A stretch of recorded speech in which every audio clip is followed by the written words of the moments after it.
જે બધી મસ્તી કરવાનું રેવાય ગયો. અત્યારે નાટકની તૈયારી કરો. નાટક છે બહુ અઘરું. મને તો નાટક પાકું જ છે. તો મને પાકું જ છે. યા આપણે તો નાટક પાકું જ છે, પણ બકુલભાઈ ને મમરાભાઈ નાટક પાકું કર્યું છે, નકર હમણાં હાન પડી જાહે. ઈ આમ આવ્યા. હા ખાઈ ગયા હાવ હું આખા ગામમાં દીએના. આખા ગામમાં ભડકતા કહી દીધું, કેસને કીધું, સોરે કીધું, સોકવા કીધું, બધે જાહેરાત કરી દીધી. આ તો વાંધો ના. અને તમે બધા બેઠા તો નાટક હરખું પાકું કર્યું ને, નકર ગામના બધા દાંત કાઢશે. દાંત કાઢે તો વાંધો નહીં. જાહેરાત કરવા આપણે બે ગયા તા, આપણને ઠીક છે. એ કોઈ નહીં ઠીબે. આજ તો ગામમાં આપણે વાહ વાહ થઈ જાહે. આ તો વાંધો નહીં. અને તમને બેને નાટક પાકું છે ને પાછું? હા અમથાબા, હા અમને બેને નાટક પાકું જ છે. અને આપણે છે ને કાલની જેમ આજ સીધું નાટક ભજવવાની જ જવું, પ્રેક્ટિસ કરીને જવું છે. ઈ હાસુ બકુલભાઈ, પ્રેક્ટિસ કરવી ને તો ખબર પડે, ભૂલ હોય તો સુધારવા થાય. આ તો આલાલો પ્રેક્ટિસ કરવી.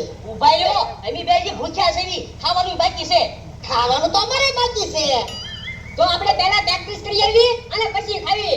ઈ હાસુ, નકર ખાઈને પછી પાછી ઊંઘ આવશે. હાલો હાલો તો વયા જઈએ સીધા પ્રેક્ટિસમાં. એક ડોહા ને ડોશી ની વાત કરવી, એક ડોહા ને ડોશી ની વાત કરવી. એ ડોહો ડોશી ને કે હાલ ધામ ફરવી, આવ્યું ઘડપણ ને આપણે ઘરે નડવી. એક ડોહા ને ડોશી ની વાત કરવી. એના ઘડપણ ની ઘડિયું ની વાત કરવી. એક ડોહા ને ડોશી ની વાત કરવી. એ તમને કહું, હા એ હવે હલાતું ના ને તમે કયો ક્યાંક ધામમાં જઈએ. કેમ આપણે ધામમાં પહોંચ્યો? જવાનીમાં તો ક્યાંય લઈ ન ગયા. પણ જવાની રળવામાં ગઈ, નકર મને ખબર છે આપણથી હલાતું ના. ઘરમાં બધા ધક્કા મારે એની કરતા અહીંયા ક્યાંક ધામમાં જઈને બેહી. એ હારું. હજી અહીંયા ઊભા ઊભા ઉધરસ ખાવ છો. આમ ઘરની બહાર નીકળો, આવો ખાવાનું થાય જાય છે, ન્યા હું તમને પકડી દઈશ. હાલો. ના ના, ઘરની બહાર અમે નથી નીકળવાના, ઘર અમારું છે. તમે એને કઈ નો કહેતા. કેમ ના કહું? એને મોટો કર્યો. બટા તું કઈ ખોટું ન લગાડતો, ઈ તો એમ બોલ્યા કરે. મોટો કર્યો તે ઈ તો તમારી જવાબદારી હતી.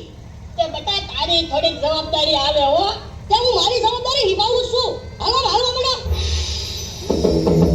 એવી મહેનત કરીને તને મોટો કર્યો, કેવો ભણાવી ગણાવી ને જ્ઞાની કર્યો, આજ સમજાણું ખર્ચો ખોટો કર્યો. એક ડોહા ને ડોશી ની વાત કરવી. એ ડોહો ડોશી ને કે હાલ ધામ ફરવી, આવ્યું ઘડપણ ને આપણે ઘરે